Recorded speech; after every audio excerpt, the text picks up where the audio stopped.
No, excited to be here today. I always love speaking at these events in London because I get to see my colleagues, I get to see ex-colleagues, former competitors, current competitors, customers, and all that, and I don't want NASDAQ to find my customer in the room right now.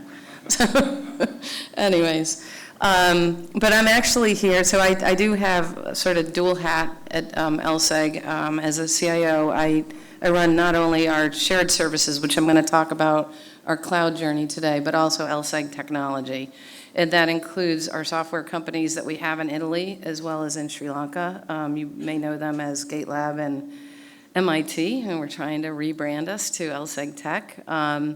And been very excited to be part of that group as well. I recently got that remit at the beginning of this year. And it ties in very nicely with a lot of my heritage, which we talked about, always, I'll say, in the electronic trading bit and aspects, and in my many, many years at NASDAQ, it's been really nice to bring in, be part of the LSEG tech team, as well as what we're doing to transform our technology.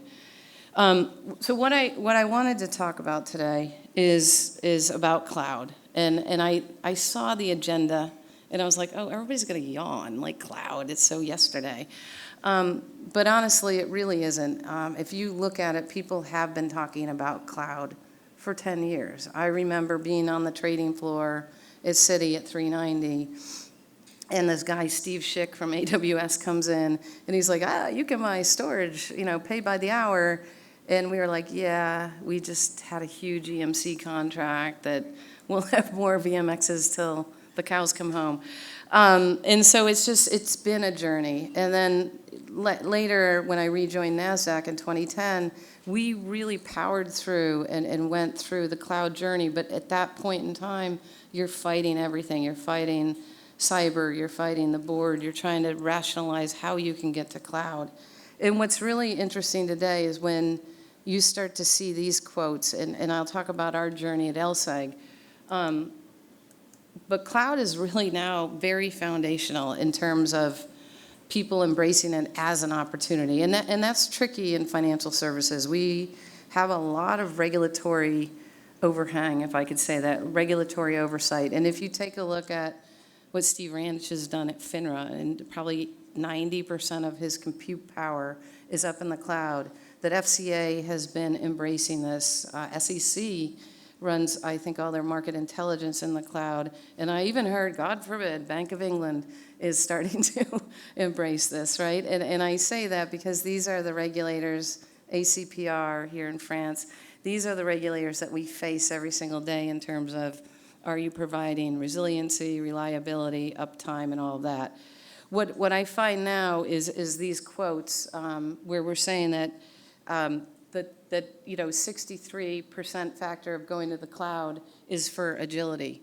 And when we launched our program at LSEG, that was the #1 rationale, was for agility. A lot of people went through, and I did in my last role at BNY Convergex, I went through as a cost save, simplified the environment and saved some money. And I got a lot of other benefits that we'll talk about. But I think what you see now is people are doing this for agility, for that R&D kind of capabilities. We can test something, trial it. I didn't invest a lot in infrastructure, and I can strip it down. And I think that's really key.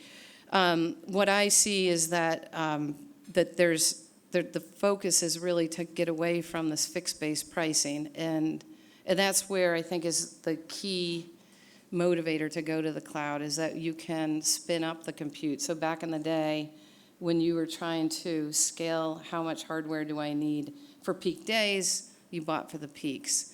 Now you can burst into the cloud and you can do a hybrid solution. So I think it's really, really powerful what this cloud technology can do. And I think people are still at that emerging point of leveraging cloud.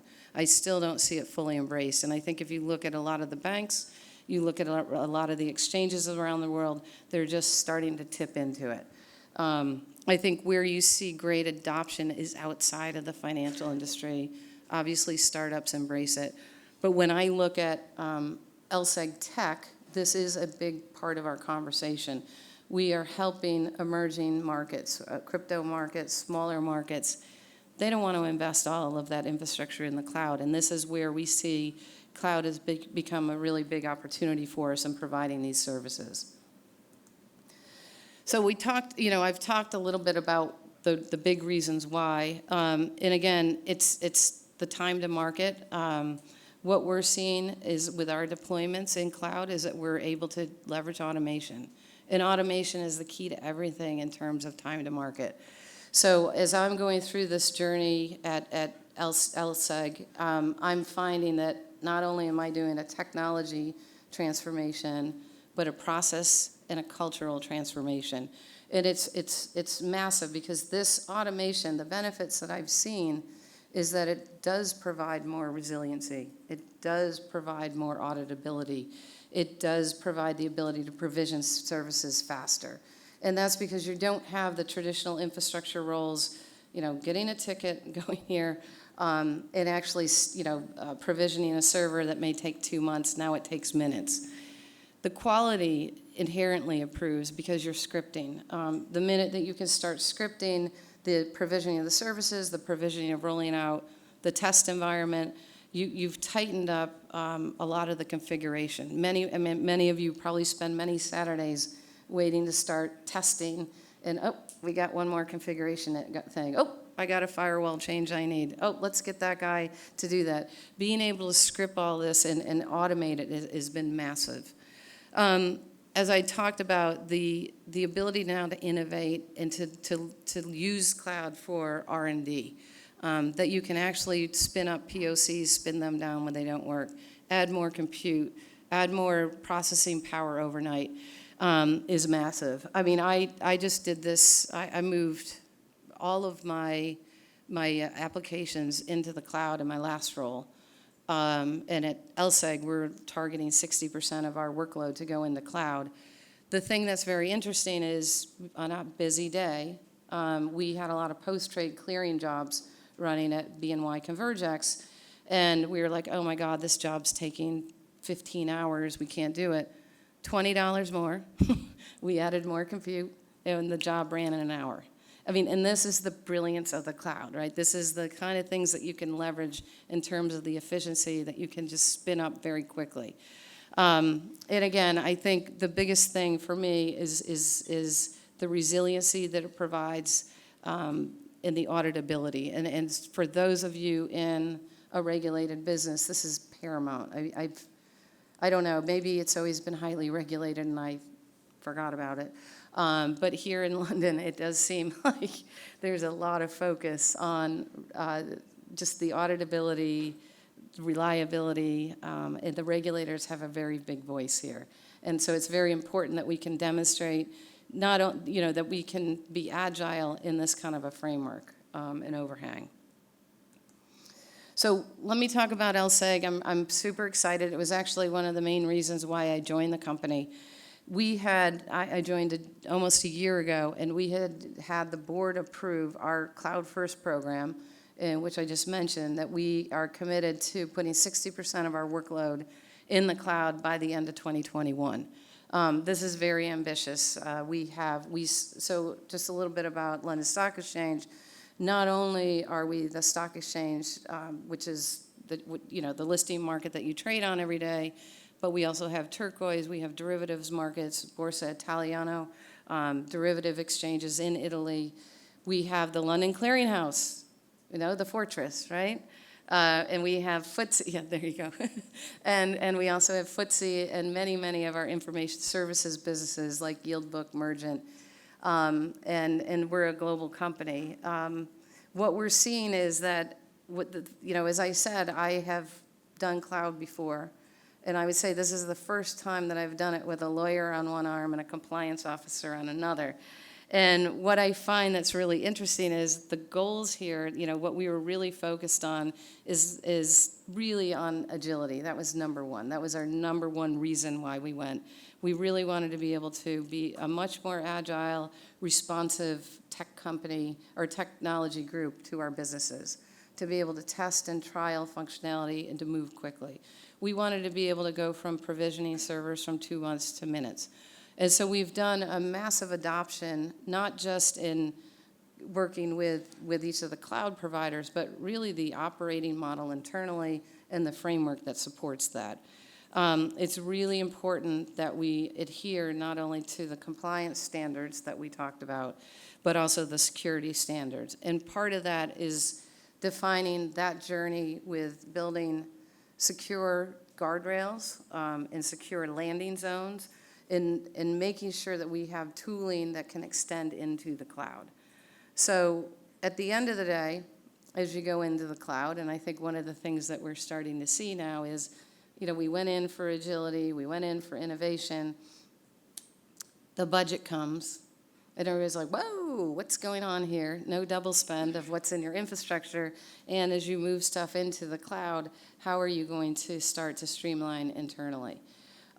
What's exciting about our tech transformation is that we're not just going to public cloud, but we have been building out a private cloud as well. And what's key for me is to have one operating model so that my infrastructure team it's agnostic whether or not it's running AWS, Azure, or our SDDC on-prem. It's agnostic in terms of tooling, that we have a single pane of glass to do the monitoring, a single tool for logging. And that I make my CISO happy that we are still feeding in everything into a common SIEM, into a common SOC, and we have that oversight, and we have Dome 9 as our protector to make sure that no S3 buckets are open or stuff like that, that does continuous compliance through the cloud. So it started out as a tech journey, I would say 10 years ago, 8 years ago when I started this. Still, people were very, very concerned about security, reliability, resiliency, and I would tell you the annual AWS outage never helps, right? Netflix was down for an hour, God forbid. No, but I know that the S3 outage a couple years ago was very painful for a lot of people. What you need to do is, those of us that have been in financial services and have built highly resilient systems, is to still continue to build your application in a resilient way. There's tons of availability zones. There's opportunity to have contingency in terms of the services that you have. So it's everything that you've done your whole career, and bring that to the cloud, but then have the protection of the tools and the governance and the guardrails as you go in that journey. And I think that's been, honestly, the biggest challenge for us. What I would say, a little bit more on that, is we did hire people to help us, and I'll talk about that. We did bring in a group to help us build the landing zones, and I think that's really important, because you bump into 100 reasons why you can't get this done. There's not enough time. I don't have the skills. I don't understand how to do that. And so we did bring in an integrator to help us and get that started. I have been hiring people like mad to build my cloud engineering team, but I got to tell you, in this city, it's really tough. HSBC is hiring a ton of people. Even the integrators are having trouble competing with that. It doesn't help that AWS has their own adoption program and professional services group and whatnot. So there's a lot of competition for these kinds of skills. In my opinion, I think the best journey is to start to create that DevOps culture shift within your environment. And what I mean by that is, and there's a lot of people here that have, every single one of you will define DevOps differently. I like to make that DevOps journey where my infrastructure people actually become scripters, where they become developers, where when the developer checks in code, there's a controlled kickout if it doesn't comply with all the guidelines and the minimum entry criteria. So I think, part of the big transformation here is massively the culture. Why is this frustrating? I think as you have the culture transition, it's really hard for the developers to go through this transition. What do you mean you rejected my code? Why? Why can't I move this server? You have to do this in order to pass our CISO's checklist.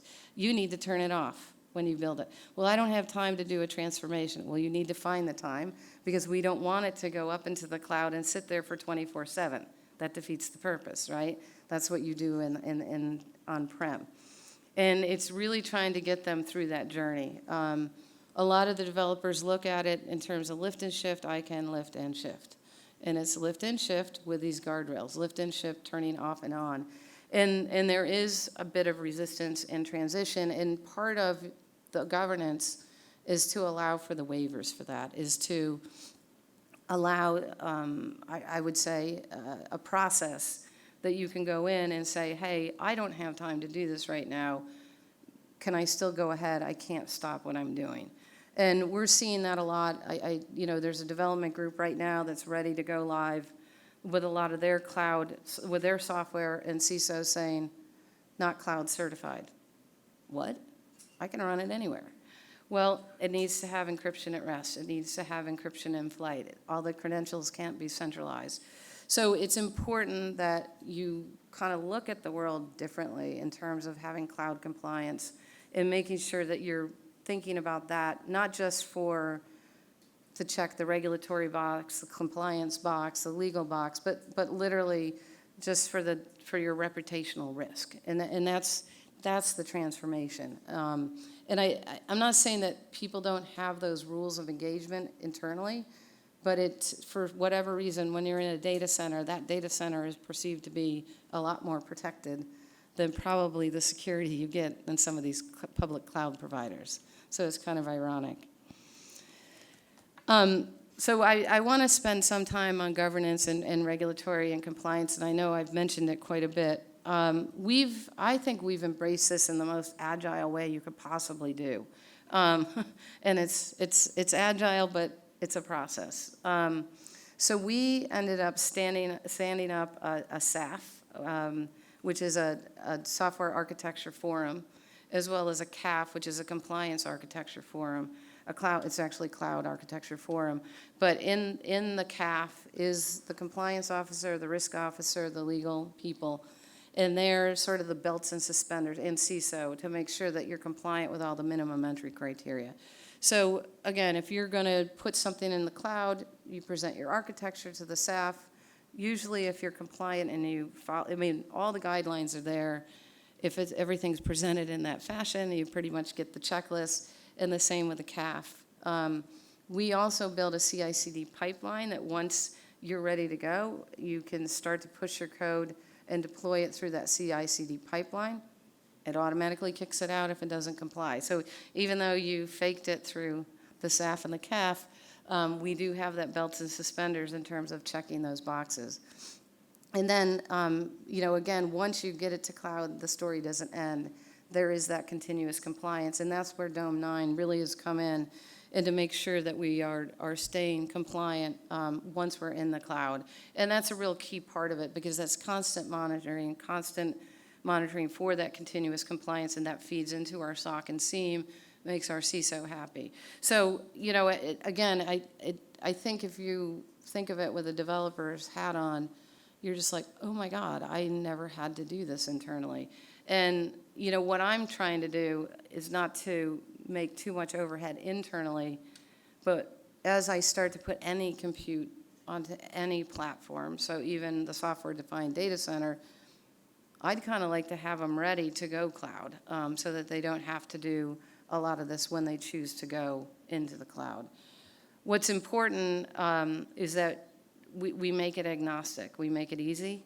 We make it agnostic, and we provide these common services and make that readily available to the developers to leverage.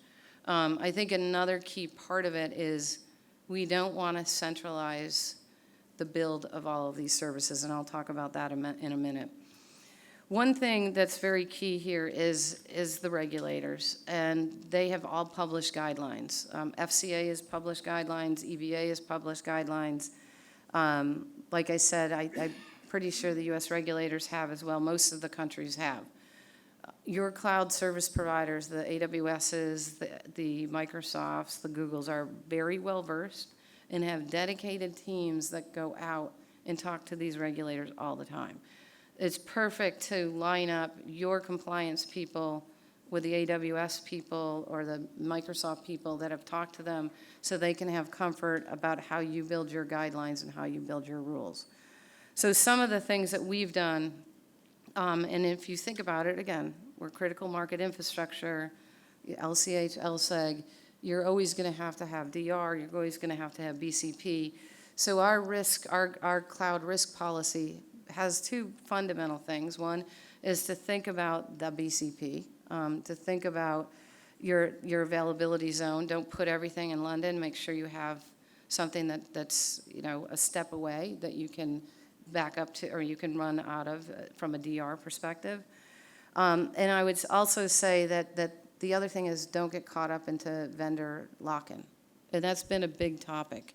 And it's really interesting. One of our first movers is our information services group. So again, it's the group that is FTSE Russell, and they're moving 100% of their workload into the cloud.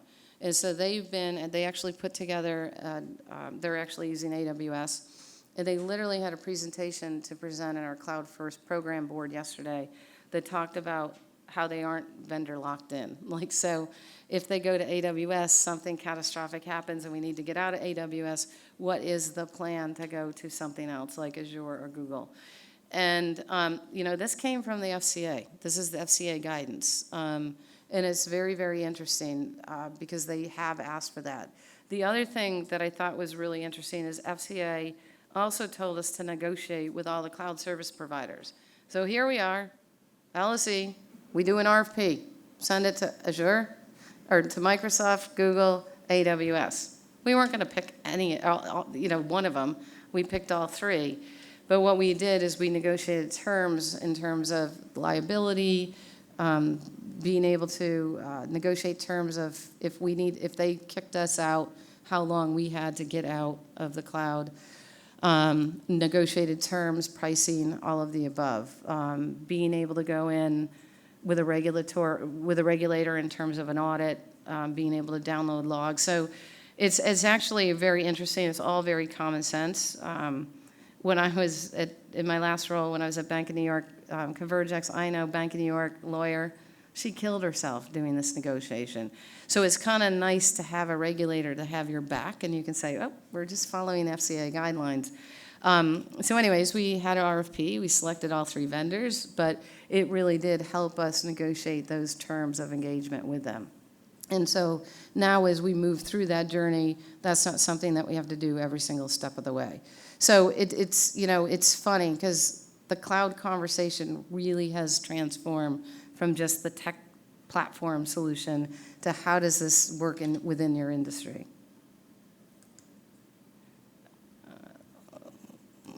There we go. So this, to be honest with you, is my biggest roadblock right now.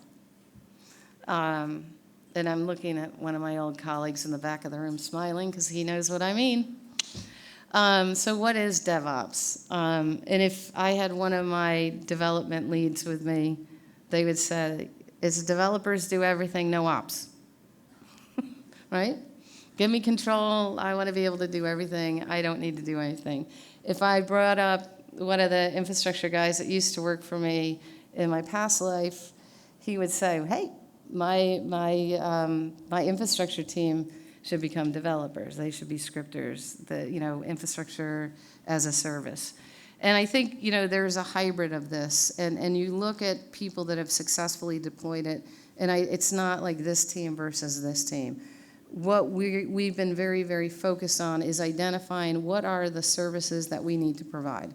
And when you have a whole bag of technology, which we do at LSEG, we have a lot of acquisitions that we have, and they have their own technology and their own baggage. It's ridiculous to think you're going to centralize that. I think it's crazy. So you can start to build a lot of the foundational things in the terms of the common services, supporting DNS, AD, network services, and whatnot, just the real common infrastructure services. But if your group is using Delphi, or if your group is using Sybase, yes, we still do. If your teams are using different databases and whatnot, they can be part of building those common services. And to have this more sort of internal open source, if you could call it, or community lab, is what we're seeing as the best way to keep that agility, to keep things going. The key part there is to make sure that people, as they're developing these services, though, go through that compliance check, go through that software architecture forum, go through the cloud architecture forum to make sure that they are compliant. So this is the transformation that we're having.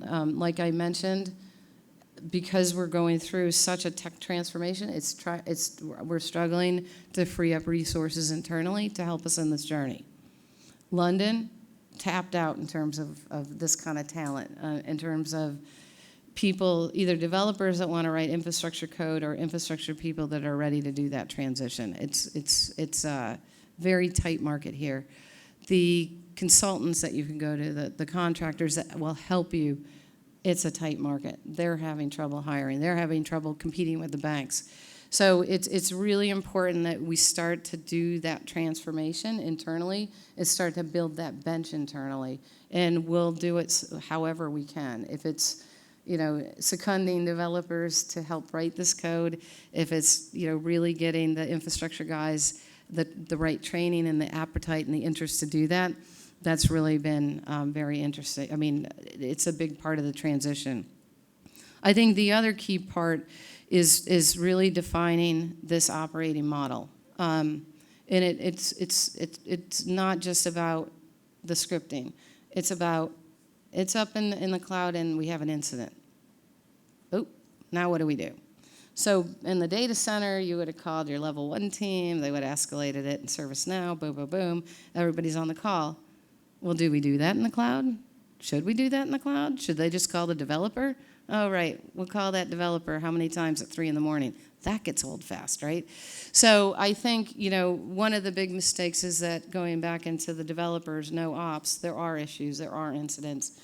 I think you're going to start to see that as that matures, they want to take advantage of what you've built in your IT service management function. And so that's why it's really important that we're wiring in anything that we do in the cloud that is part of our ServiceNow framework, that all incidents are logged, all of the changes are logged, and that we are well aware of what's going on. And we'll work through this sort of bumpiness as we have incidents. Hopefully there's no incidents in the cloud, but as you know, there's always something that goes wrong. There's a network outage, there's a DNS change, the script failed or something. So I think it's a matter of figuring out how to go through and define that operating model. Also, testing is really important. What I found and what I've been finding is that the developers become the testers. Well, that's kind of funny because that's not normally what they do. They like to develop and they claim they test and they throw it over the wall and then Exactpro blows it all up, right? So that's what Yosef's team does for us. So they find all the defects, right? He's not looking at me. Anyways, what we're finding now is that because of the CI/CD pipeline, because we can kick out for lack of compliance, we're forcing the developers to actually take a look at how they've done their deployment.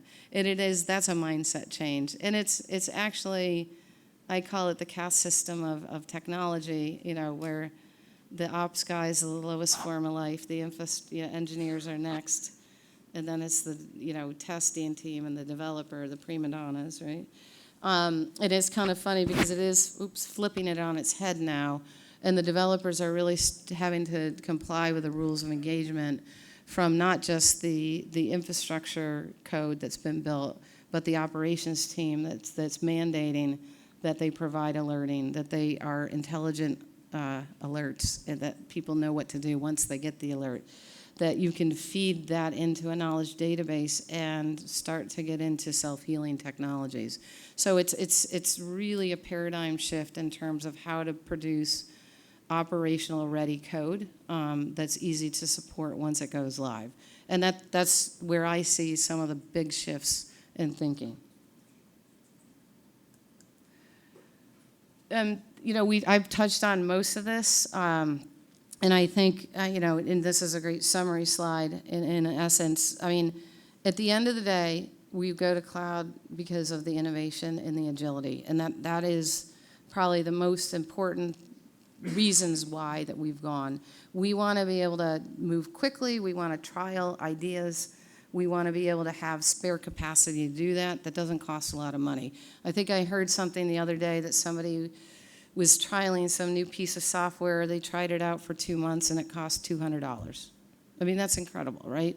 I mean, think about any kind of a startup. I know years back, my other exchange I worked at, we did a lot of startups. We tried to be a disruptor in the space, and you spend a lot of money on infrastructure. You spend a lot of money on building that tech team. Wouldn't it be great to build that in the cloud and to see how far you can go before you mature that, right?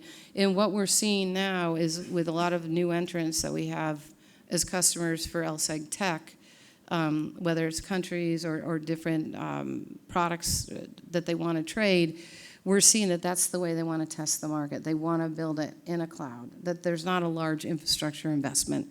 And that's really the beauty of it, that you're paying by the hour, you're paying by the minute. Okay, I'm 5 minutes. And it also helps you manage the costs. And I think the most key point of that is software licensing from that perspective. My experience has been from a production shop is I was able to reduce my workload processing by 40%. So I was able to run correspondent clearing, electronic algo trading around the world at about 60% of what I use 60% of the compute power in the cloud as opposed to on-prem, 100%. What I'm finding with our software development teams, and it's not that they don't work hard, but it's software development teams and QA teams, they only need about 40% of the workload. So you start to think about this, right? You have compute, even virtualized servers in a data center, you're paying for that 24/7, 365 days a year. If you only have to pay for that 40% of the time, or you have a new customer and you want to spin up that environment, is a very quick and easy way to do that and support that business. Again, if you go down to the technical aspects, I touched a lot on this. Cloud is just another venue to do, I'll say bring your old tricks to it, right? If your business requires you to is a highly regulated business and it requires a great deal of resilience and the disaster recovery, even the performance in terms of being able to scale up, scale down quickly, you can do that in the cloud. You just need to remember to bring those principles. I think, again, you look at it in terms of profiling it for what you need, profile it for the edge cases, and scale up and scale down. I think what's really exciting now is most people discount going to cloud because of latency. I suggest that you go back and talk to any of the CSPs that you're interacting with. A lot of them are geared up for latency. A lot of them have hired a lot of our old colleagues that provided low latency trading solutions. They're in the Googles, they're in the AWSs. Not so sure about Microsoft. They're there, they're ready to do that. And it's something to really start to think about as the whole industry, the whole financial community starts to frame this. Again, as I touched on, the governance, I don't need to go over again, but it's now when you go into the cloud, you have partners. You have the lawyer, the compliance officer, and the risk officer. But it's great to actually have them at the table, the CISO at the table, because it is community-led, they're very interested, and they're very engaged. And it's kind of fun to have a lawyer in the room as you're doing a technical architecture review. But it's really actually helped us with contract negotiations and everything.